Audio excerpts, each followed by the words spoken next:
0 pointé en dictée, c'est malheureusement encore le sort de nombreux enfants et adultes également en proie avec les fautes d'orthographe.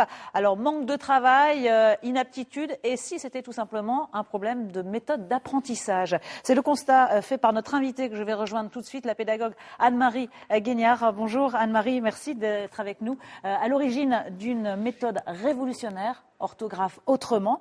À vos côtés, Anne-Claire Lenoir. Bonjour. Vous êtes la référente en région pour appliquer la méthode d'Anne-Marie. Alors Anne-Marie, vous êtes l'auteur de nombreux outils pédagogiques. Le dernier en date, Hugo et la roue des mots, sorti aux éditions Robert. On va le feuilleter dans quelques instants. Mais avant, je voudrais vraiment que votre intervention ici sur ce plateau ce matin soit pour décomplexer tous ceux qui se battent avec l'orthographe. Voilà, leur redonner confiance, c'est ça le mot d'ordre. C'est ça, c'est se dire tout simplement qu'il n'y a pas de fatalité dans la faute d'orthographe, il y a forcément une raison à ça. Ce que moi j'ai vécu personnellement, qui m'a permis aujourd'hui de tirer les autres vers le haut et d'emmener avec moi des formateurs sur le territoire français pour essayer de redonner confiance. Et c'est quelques heures.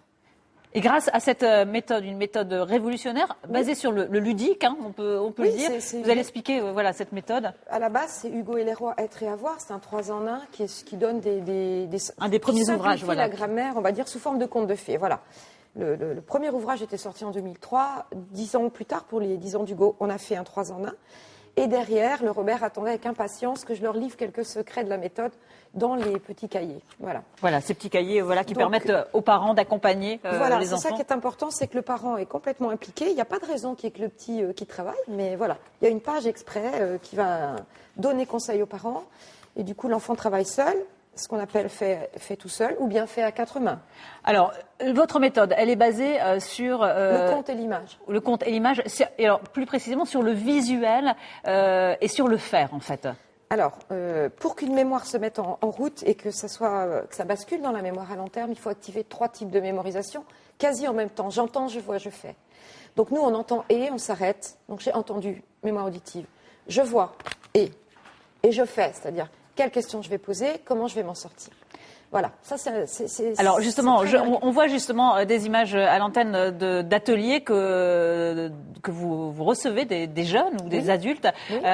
En fait, vous leur faites décomposer vraiment la phrase. Vous pouvez peut-être commenter un peu ces images. C'est ça, c'est-à-dire que Juliette, qu'on voit à l'écran, par exemple, c'est une jeune fille qui est 22 sur 23 en kinesthésie.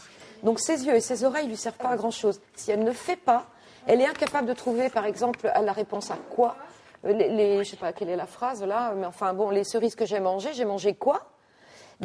Avec ses yeux, elle va avoir du mal à faire des marches arrière. Mais si elle la fait physiquement, elle va aller chercher la bonne réponse. Et à force, ça s'ancre et du coup, ça devient un réflexe. Et c'est assez miraculeux. Anne-Claire Lenoir, vous appliquez dans vos ateliers avec ces jeunes que vous recevez, ces adultes, la méthode d'Anne-Marie. Un mot sur le retour que vous avez et le constat de... Oui, un retour très positif. En effet, pour le moment, je forme des enfants de 9, mais aussi de 9 ans à 55 ans, des adultes également, qui viennent chercher une réponse adaptée, un espoir et reprendre confiance. Parce que petit à petit, ils vont constater que la méthode fonctionne et renouer avec quelque chose qu'ils avaient souvent laissé de côté depuis longtemps. Ça ouvre des possibles. Il y a des adultes qui reprennent des études, qui changent de vie littéralement et envisagent d'autres possibles grâce à ce déblocage sur la méthode de l'orthographe. Voilà, et le côté ludique pour marquer les esprits, c'est ça aussi qui est important, c'est de... Mais il ne faut pas de mauvais remake sur l'école, par exemple, sur ce qu'on a pu vivre quand on était petit, sur des stigmatisations aussi. Voilà, celle qui fait le plus de fautes, celle qui ne sait pas apprendre. Voilà, donc on dédramatise le sujet. On leur dit aussi pourquoi ça leur est arrivé. C'est ça qui est intéressant. Dès le début de la formation, on sait qui on est, on connaît sa mémoire principale, et nous, on s'en sert pour les tirer vers le haut. Et ça, dans une classe, tout le monde, tous les professeurs d'école devraient connaître les 23 de leur classe ou les 30. Bien repérer quel est le profil de chaque élève pour pouvoir adapter en fait la méthode d'apprentissage. Mais l'école est faite pour les auditifs, et les auditifs, nous, on ne les a pas. Donc déjà, ça vous donne une explication. Un mot peut-être sur le dernier qui est sorti, la roue des mots. Alors cette roue qui permet en fait d'écrire correctement ces fameux mots invariables. Exact. Alors moi, je les appelle les mots sur lesquels on ne peut pas mettre une image, donc les mots blancs. Et on a des copies de Master 2 où encore n'a pas de E.